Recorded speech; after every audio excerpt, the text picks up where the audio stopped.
2-3 जगहों पर कोशिश हुई, हमारे पानीपत के अंदर भी कोशिश हुई। चौटाला साहब ने फौरन फोर्स को ऑर्डर किया, पुलिस को ऑर्डर किया कि जो इस तरह के दंगाई हैं, जो यहाँ नफरत भड़काना चाहते हैं, जो यहाँ कमजोरों को निशाना बनाना चाहते हैं, उनको सामने से फौरन गोली मार दी जाएगी। ऐसे नफरत फैलाने वालों को हम अपने सूबे के अंदर, हम अपने स्टेट के अंदर बिल्कुल बर्दाश्त नहीं करेंगे। वो ऑर्डर हुआ, फौरन उस चीज को रोक दिया गया, वरना तो यहाँ मुस्लिम समाज सिर्फ 7% है, आटे में नमक के बराबर है। तो मेरे भाइयों, बताना ये है कि चौधरी ओम प्रकाश चौटाला जी ने हरियाणा के अंदर कभी मजहब के नाम पे राजनीति नहीं की। मैं आपके सामने खड़ा हूँ, मैं अपने समाज का एक आलिम हूँ, एक मौलाना हूँ। हमने, हमारे पिताजी ने सारी जिंदगी 50 साल चौटाला साहब के साथ गुजारी। मेरी उम्र इतनी ज्यादा नहीं थी। 2009 के बाद जब पिताजी का, वालिद साहब का इंतकाल हुआ, तो मैं कई बार चौटाला साहब के पास गया और मैंने देखा कि कई सौ का मजमा होता था। कई सौ लोग सामने खड़े हैं, बाहर खड़े हैं, बैठे हैं। चौटाला साहब ने देख कर के, हम पीछे खड़े हो जाते थे कि बाद में मिल लेंगे, अकेले में मिल लेंगे, लेकिन देखा, नजर घुमाई तो पहले हमें बुलाया और बुला कर के बात सुनी, पूछा कैसे आना हुआ और जो काम लेकर के गए थे उसी मौके पर उसका समाधान किया। अभी मैं कई दिन पहले यहाँ आया, हमारे नूरदीन भाई यहाँ खड़े थे, मैं इनसे मिलने के लिए आया, तो यहाँ इनकी दुकान एक पहचान है, उस पर बोर्ड लगा हुआ है, एक पहचान है, एक ठिकाना है, एक गढ़ है और सबको पता है कि ये चौटाला पार्टी का एक सिपाही है। तो मैं ये इस तरह की बातें करने लगे तो मैंने इनको कहा कि हौसला मत हारो। चौटाला साहब वो आदमी हैं कि जो सरकार आने के बाद यूँ कहते हैं कि मेरा वर्कर अपने आप को आज मुख्यमंत्री समझे। मैं मुख्यमंत्री नहीं हूँ, और बहुत जल्दी वो वक्त आने वाला है। 5 तारीख के बाद, 8 तारीख के बाद आप देखेंगे कि जब चौटाला साहब या अभय सिंह चौटाला जी की सरकार में हिस्सेदारी नहीं, सरकार होगी। आपने देखा सोशल मीडिया के ऊपर, आपके मोबाइल पर भी ये बात आती है कि आज इंडियन नेशनल लोकदल पार्टी और बहुजन समाज पार्टी का जो गठबंधन हुआ है, ये दोनों मिलकर के 15 से 25 सीटें जीतने जा रहे हैं। पिछले दिनों एक पार्टी ने गठबंधन किया और सरकार में शामिल हो गई। यही सवाल अभय सिंह चौटाला जी से किया कि आप अगर 20-25 सीटें आ गई तो आप कैसे सरकार बना लेंगे। उन्होंने कहा अगर हमारी 20-25 सीटें आ गई तो हम किसी के साथ गठबंधन में नहीं जाएंगे, जिसको जरूरत होगी वो हमें मुख्यमंत्री बनाए, वो हमारे पास चल कर के आए। आप देखें, अगर 20 सीटें आ जाती हैं तो ना बहुमत कांग्रेस के पास होगा, ना बहुमत बीजेपी के पास होगा। तो जिसको जरूरत होगी वो बाहर से समर्थन करे। ये कहा कि हम अपनी सरकार में शामिल भी नहीं करेंगे, बाहर से समर्थन लेंगे और जितनी योजनाएं हमने लागू की हैं, जितनी योजनाओं का और जो हमने मैनिफेस्टो जारी किया है कि हम सरकार बनने के बाद क्या देंगे, जितने वादे किए हैं, पहली कलम से उन सारे वादों को पहले पूरा करेंगे। हमारे राजेश जी अभी बताएंगे कि चौधरी अभय सिंह चौटाला जी ने आपके सामने क्या क्या वादे किए। एक वक्त जो भी था, बड़े बुजुर्ग यहाँ बैठे हैं, बड़े बैठे हैं, इनके सामने वादा हुआ था 100 रुपए पेंशन का, चौधरी देवीलाल ने वो पूरा करके दिखाया। वादा किया गया था 10,000 रुपए कर्जा माफ करेंगे, चौधरी देवीलाल ने वो कर्जा माफ किया। वादा किया गया था जितने टैक्स हैं उन सब टैक्सों को खत्म कर देंगे।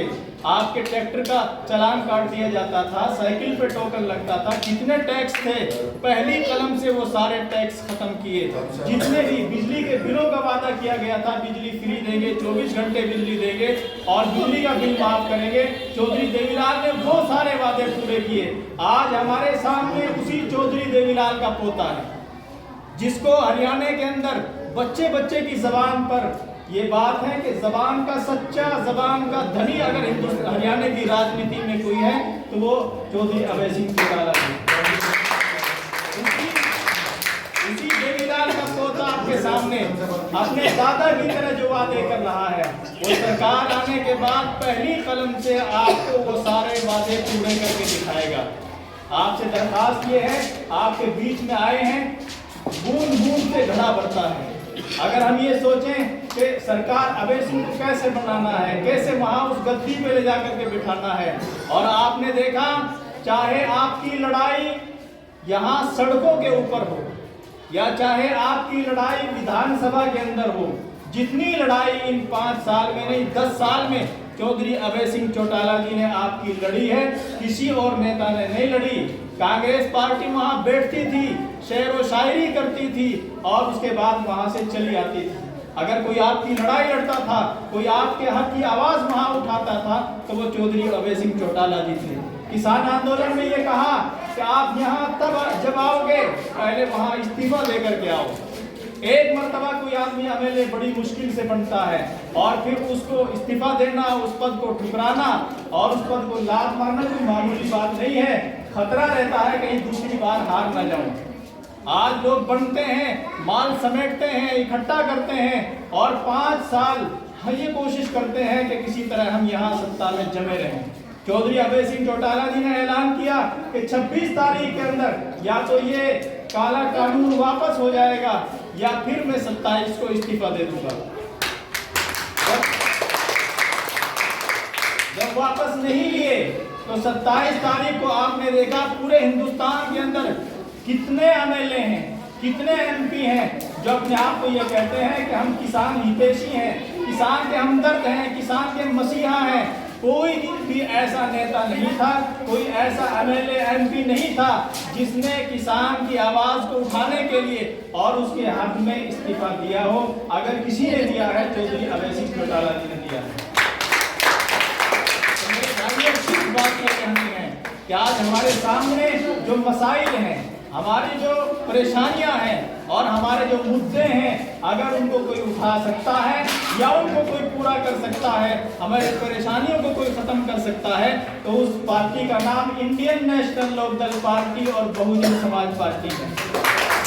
आज दरखास्त ये है कि हमारे सामने जो कैंडिडेट है राजेश भाई, हमारी कोशिश ये हो कि हम एक एक वोट चश्मे के निशान पर डाल करके वो बटन दबा करके भाई राजेश को वहां तक पहुंचाएं ताकि चौधरी अभय सिंह चौटाला जी हमारे हरियाणा के मुख्यमंत्री बने और ऐसे मुख्यमंत्री बने कि जो हमारे सारे वादों को पूरा कर सके। हमारे दुख और दर्द को जो समझने वाला नेता है वो वहां बैठ करके हमारी तमाम समस्याओं को पूरा कर सके।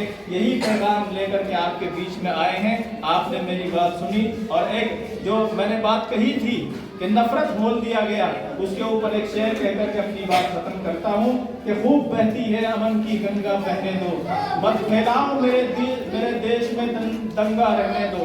खूब बहती है अमन की गंगा बहने दो, मत फैलाओ मेरे देश में दंगा रहने दो। यहाँ मियाँ ये हिंदुस्तान है, यहाँ नफरत का जहर मत खोलो, यहाँ भजन भी होगा और यहाँ अजान भी होगी। हम मस्जिद में बैठे हैं, मस्जिद खुदा का घर है, यहाँ मुसलमान भी रहेगा, तमाम मजहब के मानने वाले यहाँ रहेंगे। हमें आपस में प्यार और मोहब्बत से रहना है। जो पार्टी ऐसा पैगाम दे और इस चीज को लेकर के चले, प्यार मोहब्बत को बढ़ावा दे, आपस में भाईचारे को बढ़ावा दे, हमें उस पार्टी को सपोर्ट करना है, उस पार्टी को वोट करना है, उसी के साथ हमें जुड़ करके चलना है। आपका